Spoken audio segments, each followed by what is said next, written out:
Hi, this is Tiff Shuttlesworth, president of Northpoint Bible College and Seminary. I want to come to you and give you an update on our boiler emergency.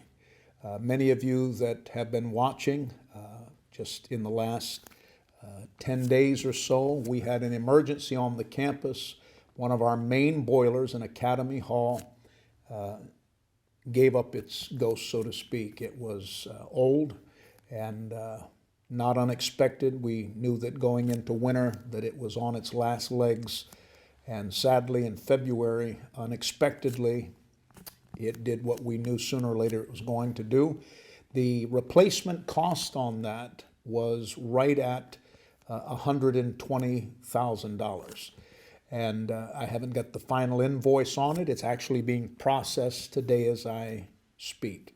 I promised that throughout this boiler emergency that I would give you updates, and I am genuinely a strong believer that integrity and financial provision walk hand in hand. And so I have made, I believe this is the third, maybe the fourth video in keeping you updated. So let me lay it out for you very clearly. Number one, good news.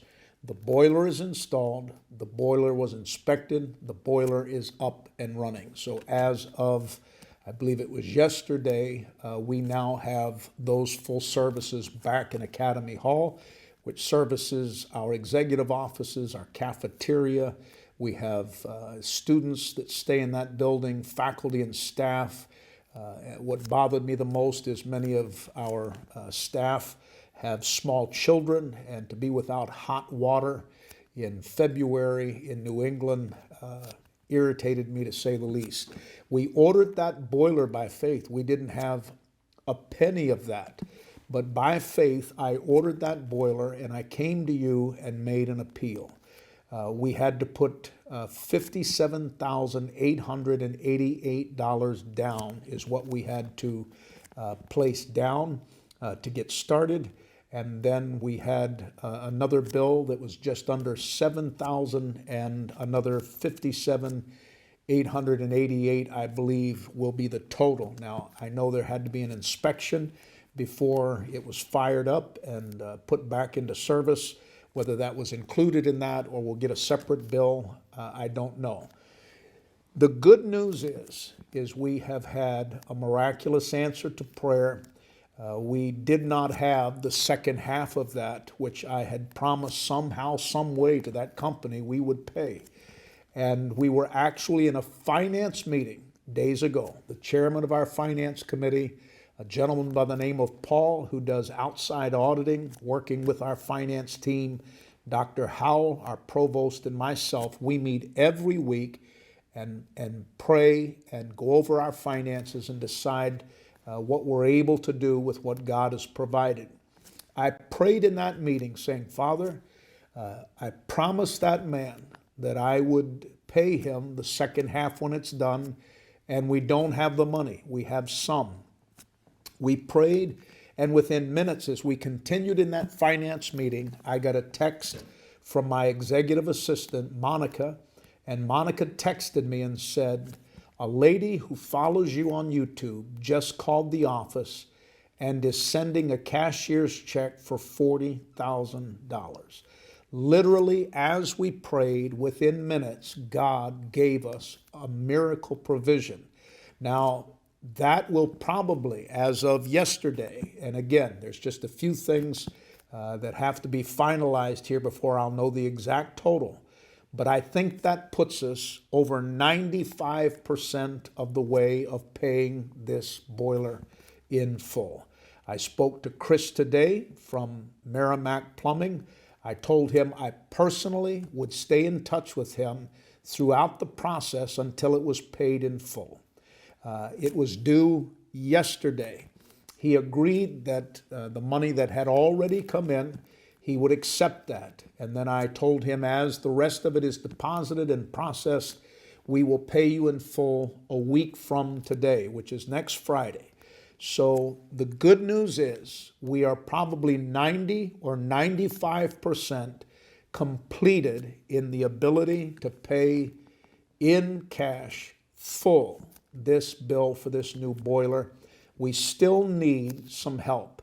I want to address something that I addressed in the finance meeting for integrity. The question was asked, what if more comes in than what is needed? Well, first of all, I pray that's true. But I want to, again, with integrity and in full disclosure, if more money comes in, and hasn't yet, but if more money comes in than the total bill, the owner of that company told me, he said, your other boiler is in similar condition, and you may limp through spring and summer. But he said, I would not want to go into next winter with that same boiler because I don't see it lasting another winter. So let me just say this. If the replacement of the other boiler is around the same, 120,000, if more comes in than what has been needed to pay this bill in full, we will set aside that money and designate it and use it for its intended purposes. So I want to first of all say thank you. This is an incredible miracle that $120,000, almost there, that we are able to meet this need in such a short amount of time. And it's all been done through social media and videos and bringing reports and trying to give integrity to all of our listeners. I want to say a heartfelt thank you. If you're not already a partner with Northpoint, I continually challenge people, if all of our alumni, all of our graduates from Zion and Northpoint, if you would commit to $84 a month, it would totally change the trajectory of the school. Not everybody's able to do that, but I'll guarantee you most of you could make that happen, and I'm sincerely asking you to help me bring this school back to fiscal health. I hate lack and believe we need to be in a place of being to pay all of our bills in a timely fashion. I know that to be the will of God. Some of you that are listening can give a significant gift because God has blessed you in a significant way. We are going to be facing in the next 30 days, that's nothing to do with the boiler, we have in the next 30 days a need of a little over $250,000. So the needs at Northpoint, though the boiler has been met as a tremendous provision and act of generosity by many of you that are listening, we still have about $250,000 to break even in the month of March that starts today. So we still need your help. We're believing God to bring this school to full recovery, and we're going to move from survival to flourishing with the help of God and with the kindness and generosity of people like yourself. So there's our update for now. I will post another update in the days ahead when everything is finalized. Thank you for praying for Northpoint, for supporting Northpoint, and for partnering with Northpoint as we continue to do our best to raise up a holy army of Pentecostal young people to fulfill the Great Commission, the original vision of our founder, Christine Gibson. We still honor that today, and we're honoring our past and building our future and trusting God every day. Thank you for being a part.